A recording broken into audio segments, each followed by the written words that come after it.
हमारे प्राचीन योग विज्ञान में एक से एक गहरे रहस्य छुपे हुए हैं और रहस्य केवल तब तक रहस्य रहता है जब तक कि उसे जान न लिया जाए और उस रहस्य को जानने के बाद वह विज्ञान बन जाता है। हमारे आज के विज्ञान ने बहुत सी चीजों की खोज की। कोई समस्या पैदा हुई तो समाधान खोजा गया, बीमारियां हुई, बीमारियों के इलाज खोजे गए, शरीर को जानने का प्रयास किया गया, टेक्नोलॉजी की खोज की। लेकिन हजारों साल पहले टेक्नोलॉजी नहीं थी, परंतु हजारों साल पुरानी किताबों में जो हिंदू धर्म ग्रंथ हैं, वेद पुराण हैं, उपनिषद हैं, उनमें गहरे रहस्य छुपे हुए हैं। आज अगर हमें किसी चीज को समझना हो तो उसकी गणना करने के लिए हमें टेक्नोलॉजी या मशीनों का उपयोग करना पड़ता है। तो संभवतः प्राचीन समय में इस तरह की मशीनें नहीं हुआ करती थीं, परंतु उन योगियों को मनुष्य के शरीर की रचना के बारे में गहरा ज्ञान था। हमने शरीर की केवल बाहरी जानकारी जमा की है और जिसे हम शरीर की भीतरी जानकारी कहते हैं वो भी भौतिकी है। लेकिन प्राचीन समय के ऋषि मुनियों के पास हमारे शरीर की सूक्ष्म जानकारियां थीं, या मैं कहूं शरीर के पार जो हम हो सकते हैं, उस सबका ज्ञान उनके पास था। तो सवाल यह उठता है, इस ज्ञान को जानने का उनके पास सोर्स क्या था? ऐसी क्या टेक्नोलॉजी थी? तो उनके पास टेक्नोलॉजी नहीं बल्कि योग था। वो ज्ञान खोजने बाहर नहीं गए, स्वयं के भीतर गए और उन्होंने अपने सभी अनुभवों को वेद पुराणों या उपनिषदों में संग्रहित कर दिया, जिसके माध्यम से एक जनरेशन से दूसरी जनरेशन को इसे ट्रांसफर किया जा सके। और आज भी हम यही कर रहे हैं।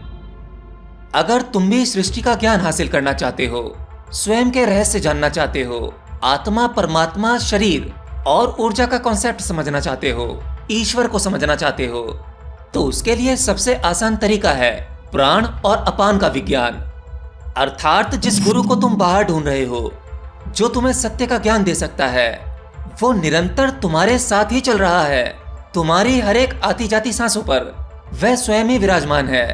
हमारे प्राचीन चिकित्सा शास्त्र में प्राणवायु का गहरा उल्लेख मिलता है। जैसे आप जो प्राणवायु लेते हैं, आपकी सांसें, इसकी दो दिशाओं का वर्णन मिलता है। जैसे एक दिशा ऊपर की ओर है जिसका नाम प्राण है और एक दिशा नीचे की ओर, उसे योग में अपान कहा गया है। शरीर में वायु का दोहरा रूप है, दो तरह के चैनल हैं, दो धाराएं हैं। जिस शक्ति से मलमूत्र विसर्जित होता है वो अपान वायु के कारण, अर्थात शरीर के नीचे की तरफ वायु बह रही है जो कि मलमूत्र को नीचे की तरफ अपनी धारा में बहाकर ले जाती है। और जीवन में जितनी भी ऊपर जाने वाली चीजें हैं वो प्राणवायु के जरिए जाती हैं, यानी वायु की दूसरी दिशा। इसलिए जो जितना ज्यादा प्राणायाम को साध लेता है वह उतना ही अपनी चेतना को ऊपर उठाने में सफल हो जाता है, क्योंकि प्राणायाम ऊपर जाने वाली धारा का विस्तार करता है। हमारे शरीर के भीतर ये दो धाराएं हैं, दो चैनल हैं, और इन दोनों धाराओं के बीच में स्थित है परमात्मा, वह परम सत्य। आप उसे आत्मा, चेतना या जो भी नाम देना चाहें वो दे सकते हैं, अर्थ उसका एक ही होगा, वही परम सत्य। वो जो अंगुष्ठ आकार का आत्मा है वो इन दोनों धाराओं के मध्य में स्थित है।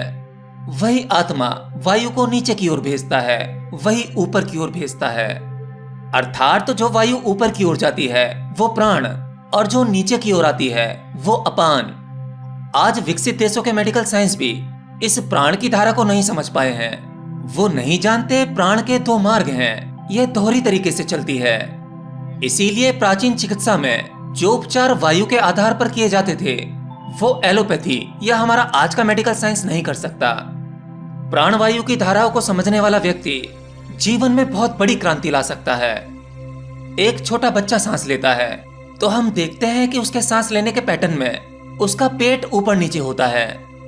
सांस लेते समय उसकी छाती ऊपर नीचे नहीं होती। असल में वह प्राण को पूरी तरीके से लेता है, पूरे प्राकृतिक ढंग से। उसकी सांस एक सामान्य व्यक्ति से गहरी होती है।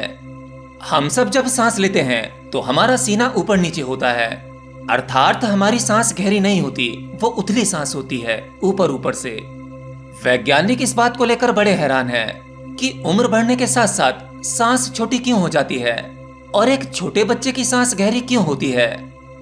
आदिवासी या कहूं जंगली आदमी भी गहरी सांस लेता है, परंतु जितना आदमी सभ्य हो जाता है यानी तथाकथित बुद्धिमान, उसकी सांस उतनी ही छोटी हो जाती है। यहाँ एक समझने वाली बात है कि सभ्यता से सांसों का क्या कनेक्शन और मानव जीवन में वो कौन सा समय आता है जब एक बच्चा गहरी सांस लेना बंद कर देता है और उसकी सांसें छोटी होने लगती हैं? हमारे प्राचीन योग में इस सवाल का जवाब मौजूद है। तो योग कहता है जब एक बच्चे के जीवन में भय, चिंता और काम वासना की ग्रंथि सक्रिय होने लगती हैं, तभी उसकी सांसें उथली या छोटी होने लगती हैं। जब सांस गहरी जाती है तो वो हमारे काम केंद्र पर चोट करती है, वो अपान बन जाती है और काम वासना को सक्रिय करती है। एक बच्चे की सांसें तो गहरी चलती ही हैं, एक सही उम्र पर आकर उन्हीं सांसों की वजह से उसका मूलाधार चक्र, वो काम सेंटर सक्रिय हो जाता है और उस काम केंद्र के बारे में समाज के पास बहुत सारा ज्ञान है। वो नकली ज्ञान जिसे पूरा समाज गलत कहता है, और वही ज्ञान उस बच्चे को भी दिया जाता है। उसके अंदर एक डर, एक भय पैदा कर दिया जाता है। जब उसकी काम वासना सक्रिय होती है, उसकी जनिंद्री में बदलाव होते हैं, तब उसे भी यह लगने लगता है कि ये काम बहुत गलत है, और भय के कारण क्रोध भी पैदा होता है। तो शरीर में विकृतियां आने लगती हैं। अब जो यंत्र प्राकृतिक रूप से चल रहा था वो अप्राकृतिक रूप से चलने लगता है, क्योंकि प्रकृति ने तो अपनी व्यवस्था बनाई है, परंतु समाज ने अपनी व्यवस्था बनाई है जो कि अप्राकृतिक है। बच्चे को कह दिया जाता है कि सेक्स पाप है। डर के मारे उसका यंत्र छोटी सांसें लेने लगता है।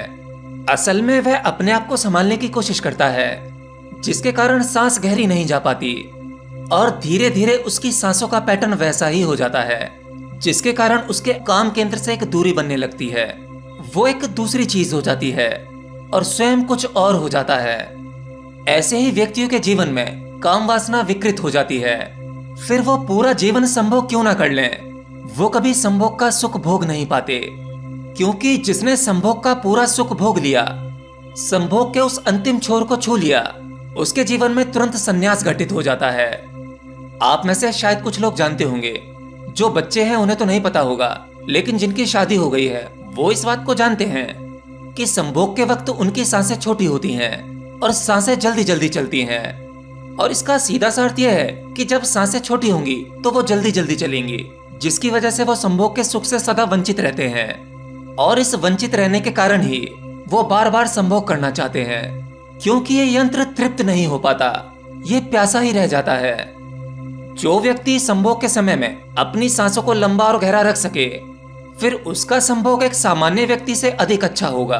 अर्थात तुम संभोग में थोड़ा और गहरा उतर पाओगे, और तुम जितना गहरा उतर पाओगे उतनी ही जल्दी इससे छूट पाओगे। याद रखना, बिना जाने किसी चीज को छोड़ा नहीं जा सकता।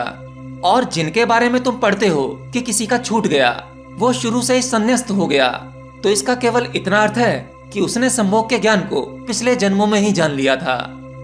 जो भी लोग छोटी सांसें लेते हैं, उनके शरीर में कुछ दिक्कतें हो जाती हैं, कुछ पेट संबंधित बीमारियां हो जाती हैं, क्योंकि जिसका अपान कमजोर हो जाएगा, और अपान उसका ही कमजोर होगा जिसकी सांस पूरी नीचे तक नहीं आएगी, यानी सांस लंबी नहीं आएगी। तो मैंने शुरू में बताया था कि अपान की शक्ति तुम्हारे मलमूत्र वाले डिपार्टमेंट की व्यवस्था बनाए रखती है, और जिसके मलमूत्र में दिक्कत होगी तो समझो उसके पेट में दिक्कत है, उसका पेट खराब है। संभोग के समय जो वीर्य निकलता है, उस वीर्य को निकलने के लिए भी अपान वायु की आवश्यकता पड़ती है। अगर तुम ब्रह्मचर्य का पालन करना चाहते हो तो वो तुम अपान वायु रोकने से नहीं कर पाओगे। ब्रह्मचर्य का प्रयोग तो प्राण को बढ़ाने से होता है। आज ज्यादातर लोग जो ब्रह्मचर्य का पालन कर रहे हैं, वो फोर्सली अपनी अपान वायु को रोकने का प्रयास करते हैं, जिसकी वजह से उनकी चिंताएं और बढ़ जाती हैं, शरीर में रोग भी आ जाते हैं, क्योंकि अपान वायु आपके शरीर में मौजूद सारे टॉक्सिन, सारे जहर को बाहर फेंकती है, और तुम वहीं पर बंद लगाने का प्रयास करते हो। क्योंकि हम सब डरे हुए हैं, हमारे सबके भीतर क्रोध, भय भारी मात्रा में भरा हुआ है।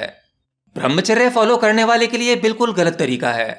तुम्हें अपने अपान पर काम नहीं करना है, बल्कि अपने प्राण पर काम करना है, प्राण वायु को बढ़ाना है। जब शरीर में प्राण वायु बहुत अधिक हो जाती है, इसे इतना अधिक कर लो कि अपान स्वतः ही छोटा हो जाए, प्राण की शक्ति बहुत अधिक हो जाए।